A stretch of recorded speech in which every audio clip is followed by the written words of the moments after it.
ጠቅላይ ሚኒስትር አብይ አህመድ በተወዳጁ አርቲስት ነጻነት ወርቅነህ ድንገተኛ ህልፈት የተሰማቸውን ጥልቅ ሐዘን ገለጹ።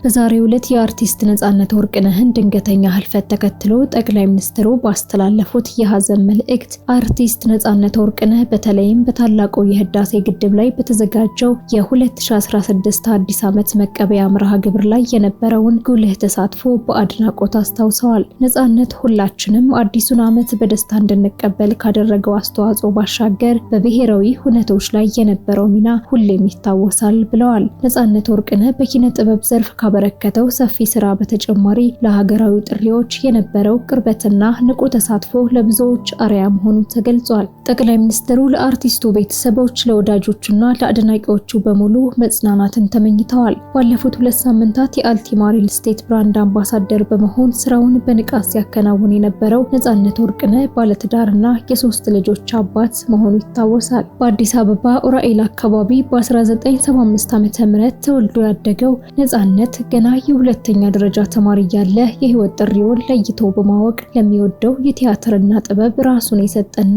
በዚህም ለከፍተኛ ደረጃ የደረሰ አርቲስት ነበር። ተዋናይ፣ ኮሜዲያን፣ የቴሌቪዥን ፕሮግራም አዘጋጅና አቅራቢ አርቲስት ነጻነት ወርቅነህ በኢትዮጵያ የፊልምና የቴሌቪዥን ታሪክ ውስጥ የራሱን ልዩ የሆነ የአቀራረብ ስልትና የትወና ጥበብ በማሳየት የሚታወቅ ባለሙያ ነበር። ገና የሁለተኛ ደረጃ ተማሪ ሆኖ የራሱን ቲያትር በመድረስና ሴት ገጸ ባህሪን ወክሎ በመተወን ጭምር ተሰጥኦውን ያሳየው አርቲስት ነጻነት ወርቅነህ ይህን ችሎታውን በጠዋት የተረዱት የአማርኛ መምህሩ ቲቸር ተሻለ ካበረታቱት በኋላ በቲያትር ሙያ እንደገፋበት በተለያዩ መድረኮች ሲናገር አድምጠነዋል። በዩኒቨርሲቲ የቲያትር ክፍል ቆይታውም ከመምህራኑ ልዩ ድጋፍና አድናቆት የሚቸረው የያኔው ወጣት አርቲስት ነጻነት እስከ ለተሞቱ ድረስ ሙያውን ለማሻሻል የሚጥር ድንቅ አርቲስት እንደሆነ የሙያ አጋሮቹ ይመሰክራሉ። የኪነ ጥበብ አጀማመሩን ሲናገር እንደሚሰማውም ነጻነት ወደ ጥበቡ ዓለም የገባው ገና በወጣትነቱ ሲሆን በተለይም በኮሜዲ ስራዎቹ የብዙዎችን ትኩረት መሳብ ችሏል። ከሰራቸው ስራዎች መካከል ፍሬሽማን፣ ያንቺው ሌባ፣ FBI፣ ባለቀለም ህልሞች ይጠቀሳሉ። ነጻነት በተለይ የቴሌቪዥን ኢንዱስትሪን ከተቀላቀለ በኋላ ስራዎቹ በኢቢኤስ ቴሌቪዥን ላይ የቤተሰብ ጨዋታ የተሰኘውን እጅግ ተወዳጅ ፕሮግራም ከባልደረቦቹ ጋር በመሆን ሲያዘጋጅና ሲያቀርብ ቆይቷል። ይህ የቤተሰብ ጨዋታ ፕሮግራም በተለይም ከፍተኛ የህዝብ ተቀባይነት ያስገኘለት ሲሆን ከህፃን እስከ አዋቂ የፕሮግራሙ አድናቂ ብቻ ሳይሆን በግንባርና በየቤቱ ተሳታፊ የሆነበት ነው።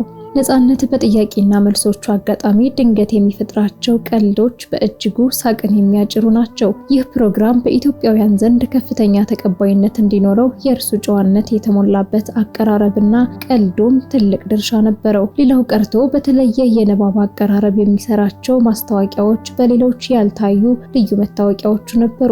ነጻነት በስብዕና በስራ ባልደረቦቹ ዘንድ ተወዳጅ ሲሆን በትህትናው፣ ለስራ ባለው ትጋትና ሁልጊዜም ሰውን ለማስደሰት ባለው ዝግጁነት የሚወደድ እንደሆነ መላው የኢቢኤስ የሥራ ባልደረቦቹ ይመሰክሩለታል።